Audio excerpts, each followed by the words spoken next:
population of Yarram's around 2,000.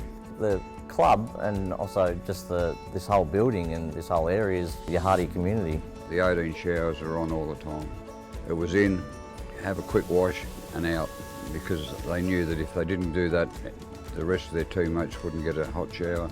They just couldn't keep up with the demand. The Rec Reserve approached us. They've had a hot water issue. We priced the job up to give them virtually endless hot water. Reese were fantastic from the start. As soon as we had to put a price in for the job, they came down, they sized the job with us. Thermann obviously stepped us through the process. We commissioned it together and made sure it all worked and got it fired up. The Thermann units, absolutely fantastic. We wouldn't hesitate in installing these units in any situation in the future, that's for sure. Obviously our electricity bill's gone down dramatically. The players absolutely love the new system, and now they can get in there and stay in the shower for as long as they like. And the shower's now hot, you know, it's just hot water.